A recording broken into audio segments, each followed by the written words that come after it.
Every few decades, society feels like it's standing on the edge of a cliff. Wars erupt, economies collapse, nations fracture, and everyone swears the world will never be the same again. But what if that chaos isn't random? What if history actually predicts these storms? That's the idea behind The Fourth Turning, a book that doesn't just explain the past, it dares to forecast the future. According to William Strauss and Neil Howe, history moves in cycles, each one lasting about the length of a long human life. And right now, we are in the middle of the storm they predicted nearly 30 years ago. If you've ever wondered why the world feels like it's unraveling, political chaos, pandemics, economic meltdowns, endless conflict, the answer might be hiding in this cycle. And spoiler alert, it's not over yet. Strauss and Howe say history isn't linear. Forget the idea that progress always moves forward, neat and clean. Instead, think of history like the seasons. Just as nature goes from spring to summer, fall and winter, societies rotate through 4 eras they call turnings. Each turning lasts about 20 years. Stack 4 together and you get a cycle, or saeculum, about 80 to 100 years long, the span of a long human life. So what are these seasons? The first turning, or the high. Society is united, institutions are strong, and there's collective optimism. The second turning, or the awakening. People rebel against conformity, pushing for spiritual renewal and cultural change. The third turning, the unraveling. Institutions weaken, cynicism rises, and individualism runs wild. And then comes the fourth turning, the crisis, the dark winter, the moment society either collapses or reinvents itself through trial by fire. Here's the kicker. This cycle isn't theoretical. You can trace it through Anglo-American history again and again for centuries. Let's walk through the pattern. After the American Revolution in the late 1700s, the United States entered a high. Optimism, nation building, civic pride. That lasted until the early 1800s. Then came the awakening. Reform movements, religious revivals, social upheaval. By the mid-1800s, things began to unravel. Political division, moral conflict, and finally, the crisis, the Civil War. Fast forward. After the Civil War, another high. Industrialization, expansion, confidence.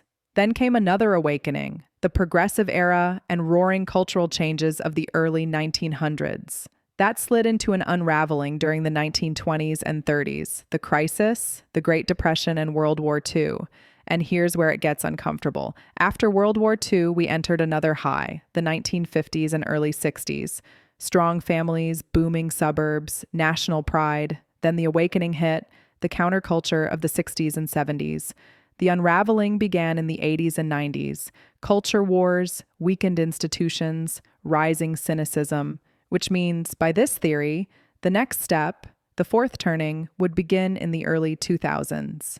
And it did.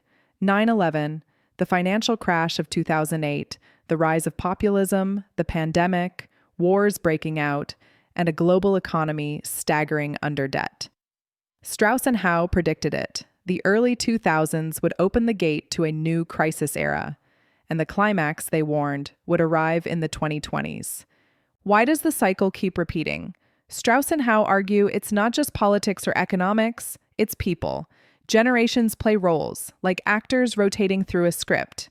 The prophet generation is born during a high. They grow up indulged, rebel during the awakening, and later emerge as moralistic elders during a crisis. The nomad generation is born during an awakening, underprotected and cynical. They become pragmatic midlife leaders during crises.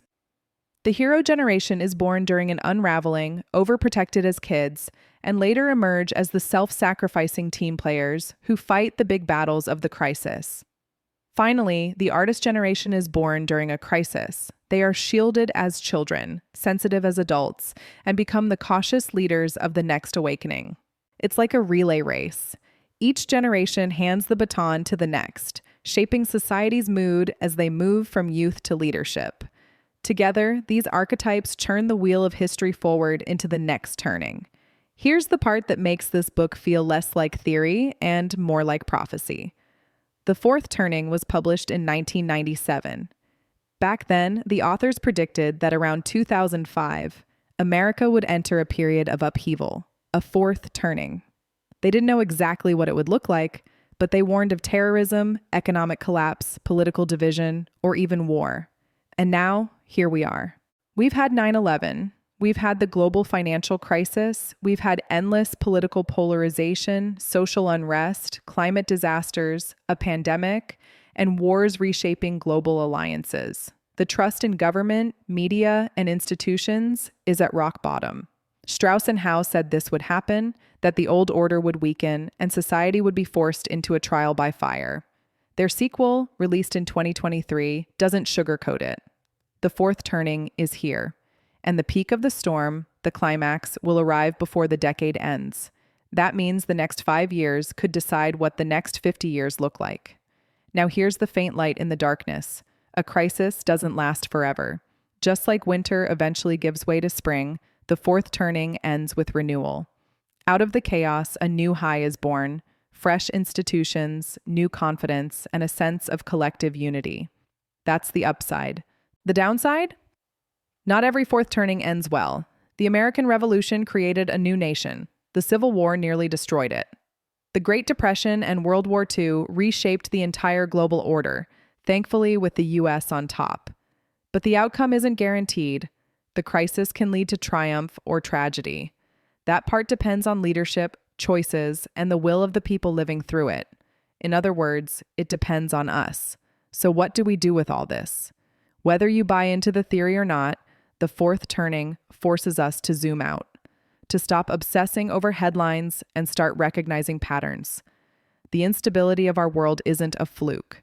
It's part of a recurring cycle, and according to history, we are right on schedule.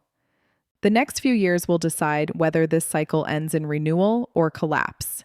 That might sound terrifying, but it's also empowering, because the outcome isn't set in stone. History may rhyme, but it doesn't repeat perfectly. We get to decide what comes after the storm. That's all for today's episode. If this breakdown of the fourth turning gave you a new way to see the chaos around us, make sure to subscribe. The storm is far from over, and understanding the cycles might just help us survive and maybe even thrive through what comes next.